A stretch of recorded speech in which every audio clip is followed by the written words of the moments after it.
Assalamualaikum warahmatullahi wabarakatuh. Alhamdulillah, assalatu wassalamu ala rasulillah. Kawanku sekalian, pada kesempatan kali ini kami akan membahas beberapa wanita mulia yang menjadi ibu susuan bayi Rasulullah sallallahu alaihi wasallam. Siapa saja mereka? Mari kita simak bersama-sama.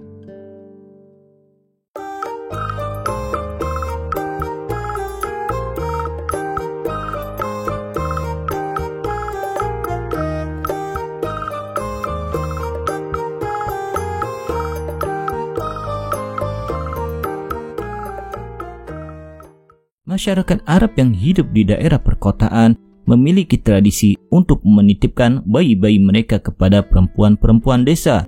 Bayi itu akan dirawat dan disusui dengan baik. Sebagai imbalannya, perempuan desa tadi akan mendapatkan upah yang telah disepakati sebelumnya. Hal itu dilakukan sebagai tindakan preventif bagi si bayi. Iklim perkotaan kurang baik untuk seorang bayi, sehingga mereka memilih untuk menitipkan bayinya ke perempuan desa dan dirawat di sana agar kesehatan bayi terjaga supaya si anak dapat hidup di alam yang segar dan mempelajari bahasa Arab yang baku. Hal ini juga dialami oleh Rasulullah sallallahu alaihi wasallam saat masih bayi. Beliau pernah dirawat dan disusui oleh beberapa wanita desa, di antaranya 3 perempuan dari Bani Sulaim. Dalam kitab Al-Isti'ab fi Ma'rifatil Ashab yang disusun oleh Abu Umar Yusuf bin Abdullah bin Muhammad bin Abdul Bar Al-Andalusi menyebutkan suatu ketika bayi Rasulullah sallallahu alaihi wasallam disusui oleh 3 wanita dari Bani Sulaim. Wanita selanjutnya adalah Sayyidah Ummu Farwah, sebagaimana keterangan Imam Al-Mustaghfiri dalam kitab Fadailul Quran. Selanjutnya perempuan dari Bani Sa'ad. Di samping Halimah, ada perempuan dari Bani Sa'ad yang pernah menyusui bayi Rasulullah sallallahu alaihi wasallam. Perempuan tersebut adalah perempuan yang sama yang juga menyusui bayi Hamzah bin Abdul Muttalib.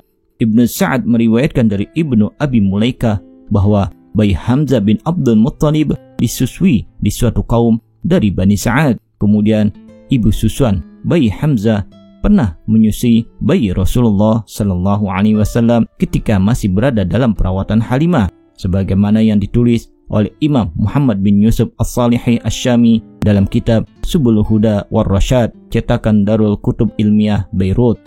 Wanita selanjutnya adalah Sayyidah Halimah As-Sa'diyah. Nama beliau adalah Halimah binti Abi Zu'aib dari kabilah Bani Sa'ad. Muhammad kecil hidup di perkampungan kabilah Sa'ad sampai usia 4 tahun, ada mengatakan sampai usia 5 tahun.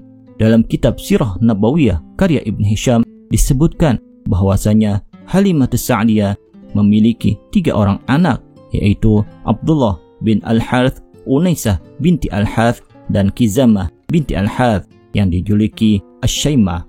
Secara otomatis 3 anak Halimah menjadi saudara susuan Rasulullah sallallahu alaihi wasallam.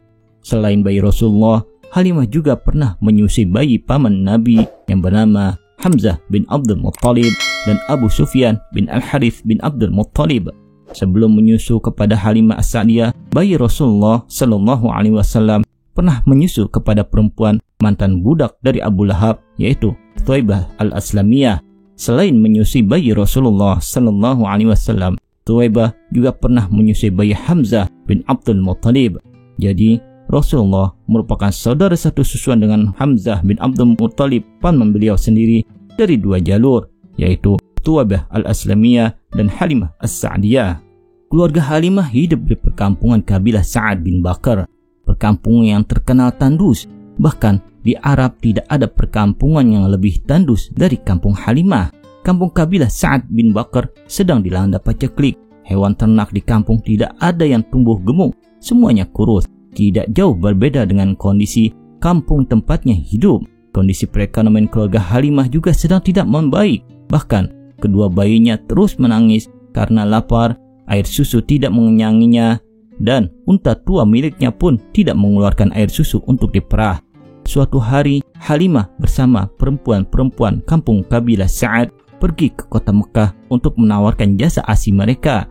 Dalam perjalanan menuju kota, ia ditemani juga oleh sang suami Al-Harith bin Abdul Uzza bin Rifa'ah bin Mallan bin Nasirah bin Pusayhah bin Pusayyah bin Nasr bin Sa'ad bin Bakr bin Hawazin yang merupakan ayah susuan Rasulullah sallallahu alaihi wasallam, dan kedua anaknya yang masih bayi. Mereka berempat mengendarai keledai betina berwarna putih kehijauan dan seekor unta tua.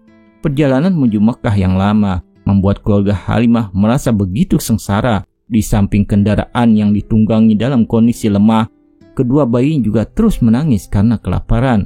Bahkan kalau malam mereka tidak bisa tidur karena kedua bayi masih terus menangis. Unta tua yang dibawanya tidak mengeluarkan susu setetes pun untuk diperah. Mereka hanya bisa mengharapkan keajaiban yang mengubah kondisi hidup mereka saat ini. Sesampai di Mekah, perempuan-perempuan kabilah Sa'ad pun mencari bayi-bayi yang hendak mereka susui. Namun sayang, dari sekian perempuan yang ada, tidak satu pun yang mau membawa bayi Rasulullah sallallahu alaihi wasallam untuk disusui. Hal itu wajar, karena kondisi bayi Rasulullah yang yatim membuat mereka tidak melirik sama sekali. Mereka khawatir tidak bisa mendapatkan upah yang cukup jika menyusui seorang anak yang yatim. Semua perempuan sudah mendapatkan bayi dan semua sepakat untuk kembali ke kampung. Namun, lagi-lagi kenaasan menimpa keluarga Halimah. Hanya ia sendiri yang belum mendapatkan bayi.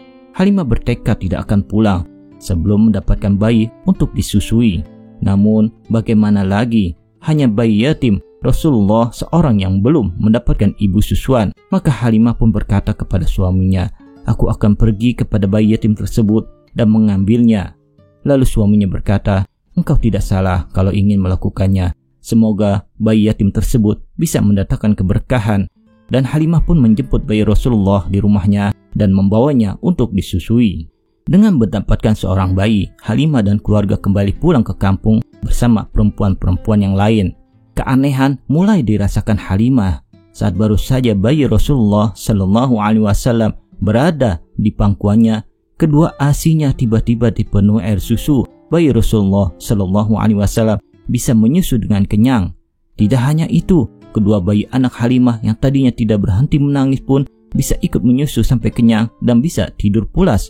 Unta tua miliknya juga berisi susunya. Pada malam tersebut, semuanya bisa kenyang dan tidur dengan pulas, tidak seperti malam-malam sebelumnya. Pagi harinya, mereka melanjutkan perjalanan menuju kampung. Lagi-lagi keanehan dialami oleh keluarga Halimah. Keledai yang mereka tunggangi berlalu dengan begitu cepat, bahkan mengalahkan rombongan lain yang menunggangi unta. Rombongan lain merasa keheranan. Keledai yang tadinya lemah dan jalannya sangat lambat, kini justru melaju cepat mengalahkan tunggangan terbaik mereka. Ada sesuatu pada keledai itu, pikir mereka. Sesampainya di kampung, keanehan pun belum selesai dialami keluarga Halimah. Kondisi kampung yang sedang paceklik membuat susah mencari rumput dan hewan ternak mereka kurus serta tidak mengeluarkan susu untuk diperah. Namun, tidak dengan kambing milik Halimah. Kambing miliknya mengeluarkan susu yang begitu banyak sehingga bisa diperah berkali-kali. Melihat keganjilan itu, orang-orang kampung berinisiatif untuk mengikutkan kambing-kambing mereka kemanapun kambing Halimah digembalakan. Namun tetap saja, kambing-kambing mereka kurus dan tidak mengeluarkan air susu. Sementara kambing Halimah terus berisi susunya dan bisa diperah berkali-kali. Semula Halimah hidup serba kekurangan, tapi semenjak mengasuh bayi Rasulullah sallallahu alaihi wasallam, kehidupan rumah tangga Halimah berubah total. Keluarga tersebut kini hidup penuh kedamaian dan berkecukupan. 2 tahun kemudian, Muhammad kecil disapi.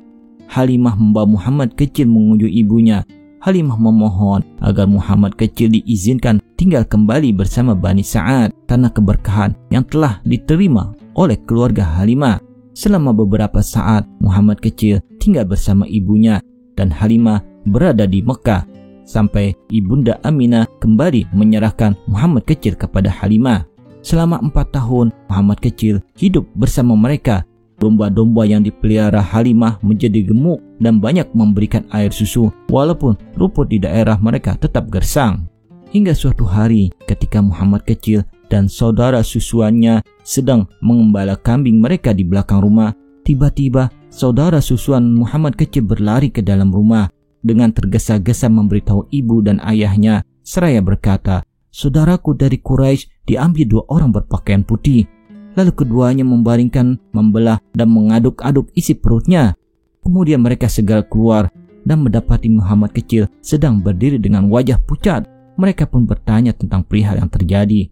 Muhammad kecil menjawab, 2 orang berpakaian putih datang kepadaku, membaringkanku, membelah perutku, mencari di dalam perutku sesuatu yang aku tidak ketahui. Dalam kisah lain, Ibnu Ishaq berkata bahwa Thawr bin Yazid berkata kepadaku dari beberapa orang berilmu, aku kira dari Khalid bin Ma'dan al-Kalayu, bahwa beberapa sahabat bertanya kepada Rasulullah, ceritakan kepada kami tentang dirimu wahai Rasulullah. Rasul bersabda, aku adalah doa ayahku Ibrahim dan berita gembira dari saudaraku Isa bin Maryam. Ketika ibuku mengandungku, ia melihat sinar keluar dari perutnya, dan karena sinar tersebut istana Syam menjadi bercahaya. Aku disusui di Bani Sa'ad bin Bakar. Ketika aku bersama saudaraku di belakang rumah sedang mengembala kambing, tiba-tiba 2 orang berpakaian putih datang dengan membawa baskom dari emas yang penuh berisi salju. Kedua orang tersebut membaringkanku, membelah perutku, mengambil hatiku, membelahnya, mengeluarkan gumpalan hitam dari hatiku, dan membuangnya, mencuci hati dan perutku dengan salju yang telah dibersihkan. Salah seorang berkata kepada sahabat satunya, timbanglah dia dengan 10 orang umatnya. Maka dia menimbangku, ternyata aku lebih berat. Lalu mereka menimbangku dengan 100 orang dari umatku, dan aku masih lebih berat. Dan menimbangku dengan 1000 orang dari umatku, ternyata aku masih lebih berat. Hingga akhirnya yang satu berkata kepada yang lainnya, biarkan dia, walaupun ditimbang dengan seluruh umatnya, dia tetap lebih berat. Setelah kejadian pembelahan dada, Muhammad kecil dikembalikan ke Mekah. Ibunda Aminah bertanya tentang hal yang terjadi hingga Muhammad kecil dikembalikan. Pada sebelumnya, Halimah memohon untuk terus bisa merawatnya. Lalu Halimah menceritakan semua yang terjadi pada diri Muhammad kecil. Ibunda Aminah pun berkata, apakah kamu takut kalau hal itu adalah setan? Demi Allah, setan tidak akan melakukan sesuatu kepadanya. Maka Ibunda Aminah menceritakan semua hal-hal aneh yang terjadi pada dirinya ketika mengandung bayi Rasulullah sallallahu alaihi wasallam, sebagaimana yang telah kami kisahkan pada vlog sebelumnya yang berjudul Malam Kelahiran Nabi Akhir Zaman. Setelah mengasuh bayi Rasulullah sallallahu alaihi wasallam sampai 4 atau 5 tahun, Halimah mengembalikannya kepada Ibunda Aminah. Hari perpisahan yang berat pun datang. Dalam kitab At-Tabaqat Al-Kubra karya Ibnu Sa'ad dikisahkan bahwasanya Halimah pernah mengunjungi Rasulullah ketika beliau sudah menikah dengan Sayyidah Khadijah.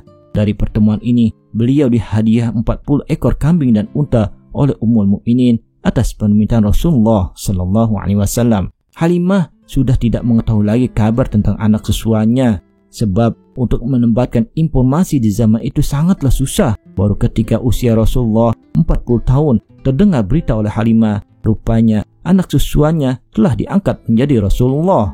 Halimah dan suaminya bersyahadat bukan langsung di depan Rasul, namun melalui perantara orang lain. Ini terjadi pada masa-masa awal Islam, yang berarti Rasulullah lebih sulit ditemui karena banyaknya ancaman dari pihak penentang.